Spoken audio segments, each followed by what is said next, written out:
কি বলি বলুন তো, কোনো ভাষা খুঁজে পাচ্ছি না জানেন। আসসালামু আলাইকুম, উত্তর দিনাজপুর জেলার ছোট্ট একটি গ্রাম থেকে আমি পায়েল নিয়ে হাজির হয়েছি একটি নতুন ব্লগ। আচ্ছা, আপনাদের ওখানেও কি এরমটাই বৃষ্টি হচ্ছে টানা 3 থেকে 4 দিন? এত ওয়েদার মানে কি বলবো, ভালোও বলতে পারি আবার খারাপও বলতে পারি, ঠিক আছে। মানে ঝড় বৃষ্টি এত এত এত পরিমাণ যে কি বলবো, গ্রামের বাড়ি টিনের বাড়ি সমস্ত কিছুটাই একদম তছনছ অবস্থা। আপনারা দেখতেই পাচ্ছেন, দেখুন মানে কালো লালুদের থাকার অবস্থাটাও একবার ভাবুন। কাদা, পুরো কাদা, মানে একদম প্যাত প্যাত করছে। তো কি আর করা যাবে, হাজার ঝড় বৃষ্টির মধ্যেও সংসারের কাজগুলো তো করতেই হবে, তাই না বলুন। আর বৃষ্টির মধ্যেই কিন্তু আমরা এই সুযোগটা খুঁজে থাকি, তাই না বলুন। এই যে একটুখানি বৃষ্টি থামবে আর আমরা দৌড়ে গিয়ে চটপট করে কাজগুলো সেরে নিব। আমি কেন, আমরা প্রত্যেকেই তো এরম, তাই না। বিশেষ করে গ্রামের বাড়ি, এই যে দেখছেন চাটালটার অবস্থা দেখুন, এখানে যদি একজন পড়ে তাহলে কি অবস্থা হয় ভাবুন তো। পরিষ্কার করব করব করে আর করা হচ্ছে না জানেন, কারণ এই যে বৃষ্টি বৃষ্টি নাগাতার পড়ে আছে একেবারে। এই যে এখন ভয় দিচ্ছে, এখন পুরো আকাশ অন্ধকার, আর এর মধ্যে আমি আপনাদের সাথে গল্প করছি, একটা অন্য রকমের শান্তি লাগে জানেন। তো চলুন, খাওয়া দাওয়া সকালবেলার হালকা টালকা মুড়ি টুড়ি হয়েছিল, তো ভাবলাম যে বাসি বাসনপত্রও ছিল, তো সেগুলোকেও মেজে নিই। আর মোটরে তো এক ফোঁটাও জল নেই, সমস্ত কাজ আমাদের এই যে কলেই করতে হচ্ছে। সকলে উঠে পড়েছে জানেন, সকালবেলা এত সকালে ঘুম ভেঙেছে আজকে যে 5টা থেকে 6টা, হ্যাঁ এরমটাই। কারণ গোটা রাত বৃষ্টি হয়েছে, টানা ধরুন 12টা থেকে নিয়ে সকালবেলা পর্যন্ত। এই যে এখন দেখছেন ওয়েদারটা, কোনো কিছু এডিট ছাড়া কিন্তু, ঠিক আছে। তো এইটা হচ্ছে কি নর্মাল, যেটা আর কি কালার, সেটাই বলছি আপনাদের, যে এটা কোনো এডিট ছাড়াই। দেখছেন আকাশটা কিরম অন্ধকার হয়ে গেছে, তাই না। মা এখানে দেখে মনটাও খারাপ, মায়ের যে থাকার অবস্থাটা ওদের দেখুন, কালো লালুদের, তারপরে মানে ঘরটোর পুরো একদম ভেঙে চুরে একাকার হয়ে গেছে। হ্যাঁ, তো সে অনেক কিছু শেয়ার করতে চাইছিলাম, কিন্তু সমস্তটা শেয়ার করতে গেলে তো একটা পুরো সিনেমা হয়ে যাবে, তাই না। তো একটু একটু করে যতটুকু পেরেছি আপনাদের সাথে শেয়ার করেছি।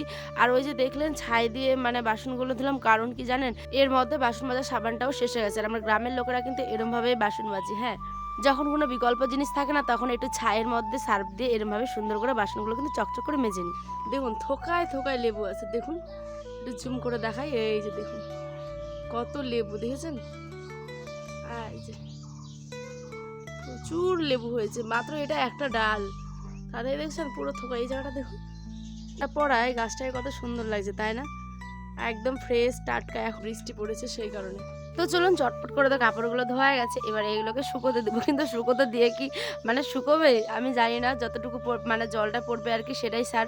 কারণ এটাকে আবার বারান্দায় তুলে নিতে হবে সঙ্গে সঙ্গে। দেখুন মেঘের অবস্থাটা একবার, ভিজে যাবে গো, নিচে জল হয়ে গেছে। দেখে দেখুন বৃষ্টি পড়ছে, দেখি দেখি দেখি,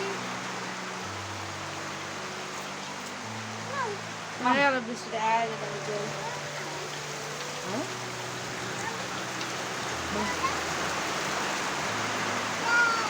নিশ্চয়ই জলটা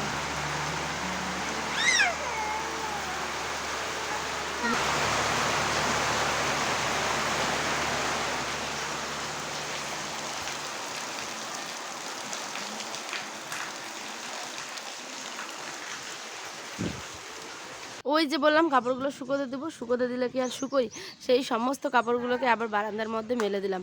তারপরে এই যে ভাত তো বসাতে হবে, তাই না। দুপুরবেলা হয়ে গেছে, তার মধ্যে আবার বৃষ্টি শুরু হয়ে গেছিলো প্রচুর, সারাদিন প্রায় বৃষ্টি পড়ছে। সামান্য একটু ফাঁকা পেয়েছি দেখুন, তার মধ্যে আবার ভাতের ওজন করতে চলে এসেছি। তো এখন গিয়ে ভাতটা বসে দেবো। রায়নের আব্বা আমাকে একটু ভিডিও করে দিচ্ছে, ওকে বললাম যে একটু ভিডিওগুলো করে দাও, নাহলে তো বৃষ্টির মধ্যে ফোনটা তো ট্রাইপডে রাখা সম্ভব না, তাই না। তো ভিজে যাবে, তাই যেমন কথা তেমন কাজ, বর্বও মিলে বেশ আপনাদের ভালো মতো আর কি একটা ভিডিও দেওয়ার চেষ্টা করছি। আশা করছি ব্লগগুলো আপনাদের ভালো লাগবে। আর ভালো লাগলে অবশ্যই আমার পরিবারের নতুন সদস্য হওয়ার জন্য আপনার কাছে বিনীত একটা অনুরোধ বলতে পারেন, এই ছোট্ট বোনটার বা ছোট্ট মেয়েটার, ঠিক আছে। তো আয়নের আব্বা নিয়ে এসেছিলো হচ্ছে কি একটুখানি চিকেন, তো চিকেনটাকে ধুয়ে নিলাম, ভাতের জন্য তো করে নিলাম। আর আয়ন দেখুন এদিকে চিকেনটা নিয়ে বেশ খেলাধুলো করবে। আয়নেরও তো খিদে পেয়েছে, বলতে বলতে এখন প্রায় বেজে গেছিলো হচ্ছে কি 2টো থেকে 2:30, হ্যাঁ। তো আয়ন এখানে খেলাধুলো করছে, আর আয়নের আব্বা আমার ভিডিও করে দিচ্ছে, আর আমি আপনাদের সেই সমস্ত ক্লিপসগুলো একটা মানে সুন্দরভাবে সাজিয়ে গুজিয়ে আপনাদের কাছে। তারপরে কিন্তু চলে আসলাম হচ্ছে গিয়ে রান্নাবাড়ি করতে। তো এখানে চিকেন রান্না করব, কিন্তু পুরোটা শেয়ার করতে পারিনি জানেন, কারণ কারেন্ট যেহেতু একেবারে যাতায়াত করছে, প্রচুর পরিমাণে ডিস্টার্ব করছিল। তো যেটুকু পেরেছি ওইটুকু শেয়ার করেছি। এখানে 2খানা খালি আলু দিব, তাই চটপট করে আলুগুলোকে কুচি কুচি করে কেটে নিলাম। আর এখানটায় চিকেনটা কিন্তু রান্না করে নিচ্ছি। হ্যাঁ, ঝাল ঝাল করে করবো, বেশ একদম বৃষ্টির দিনে কিন্তু জমে যাবে পুরো। গুঁড়ো আলু দিয়ে। আর তার সাথে রান্না করব আরেকটা জিনিস মানে গাছপাটা। তো আপনারা শেষ অবধি ব্লগটা দেখুন, আশা করছি ব্লগটা অনেক অনেক সুন্দর লাগবে। দেখুন কাঁচা দুটো রসুনও দিয়ে দিয়েছি জানেন, কারণ মাংসের মধ্যে গোটা রসুন দিলে তো টেস্টটা একটা অন্য রকমের স্বাদ আনে, তাই না? তো এখানটায় আমি রান্নাবাড়ি করছি, আর এই যে দেখুন মেঘের অবস্থা। আপনাদের কোথায় কোথায় ঝড় বৃষ্টি হচ্ছে অবশ্যই কিন্তু কমেন্টে জানাতে ভুলবেন না। এদিকে রান্নাবাড়ি করছি আর দেখুন হালকা করে কিন্তু বৃষ্টি পড়তেই আছে ঝিরিঝিরি। তারপরে এই যে কিছু পরের দিনের ক্লিপস ছিল, বলতে সকালবেলাকার আর কি, তখন রান্নাবাড়ি করে খেয়ে দিয়ে ঘুমিয়ে পড়েছিলাম জানেন। তো বড্ড ক্লান্ত ছিলাম, যেহেতু মালদা থেকে এসেছি, আমি বাবার বাড়ি গেছিলাম জানেনই আপনারা। তো যারা যারা দেখেন সেই ব্লগগুলো অবশ্যই কিন্তু দেখে নেবেন, ঠিক আছে? তো একবার ওয়েদারটা আপনাদের দেখাচ্ছিলাম, আর এইখানটা একটা কেলক্সের ওটস মানে মা কিনে দিয়েছে আয়নের জন্য। তো আমিও খাই আয়নও খাই, তো ওটাকে ভরে রেখে দিলাম একটা ডাব্বার মধ্যে।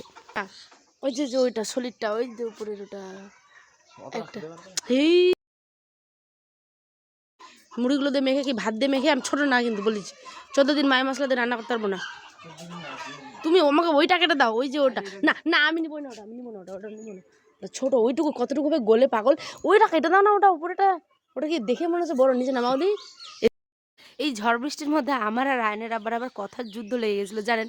তাকে বলছে একটা বড় কাঁঠাল তুলে দাও, ওই বল না ছোট কাঁঠাল ওই তুলে দিবে, আমাকে বড় কাঁঠাল দিবেই না তুলে, বলছে অতটা করে কি খাবে। আমি বলছি বড় না ছোটো, এটা মাঝারি দাও যাতে খাওয়া যায় দুবেলা।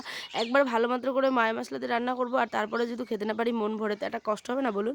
তো দেখুন ওই তো তুলে দিল, আর তারপরে আমি কচু পাতা কাটতে চলে গেছিলাম, মানে হাত দিয়ে আর কি তুলে কয়েকটা পাতা নিয়ে আসলাম, যেহেতু অনেক আঠা। তো দেখুন তেল ব্যবহারও করা যায়, আবার তেল নাও ব্যবহার করেও এই কচু পাতার মাধ্যমে কিন্তু আটাটাকে ভালো মতো করে মানে কি বলবো মুছে নেওয়া যায়। তাহলে দেখুন এই যে এরমভাবে মুছে নেবেন, তাহলে কাঁঠালটা কাটতে কোনো অসুবিধা হবে না জানেন। তো এখানটায় আমি ভালো করে কাটছি, আর মেঘের অবস্থা হায় হায়, রান্না করতে করতে দেখবেন কেমন আবার বৃষ্টি আছে, মানে সারাদিনই প্রায় বৃষ্টি হচ্ছে জানেন।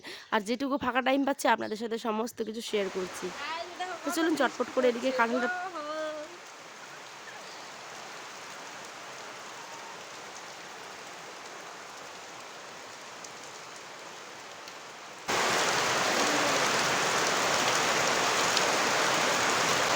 এত পরিমাণ বৃষ্টি হচ্ছিল যে নিজেকে আর সামলাতে পারছিলাম না, মনে হচ্ছে যে আমি গিয়ে একটু ভিজি তো মনে শান্তি পাই শান্তি, কিন্তু আমি ভেজা মানেই তো আয়ন সোনার ক্ষতি, তাই না বলুন।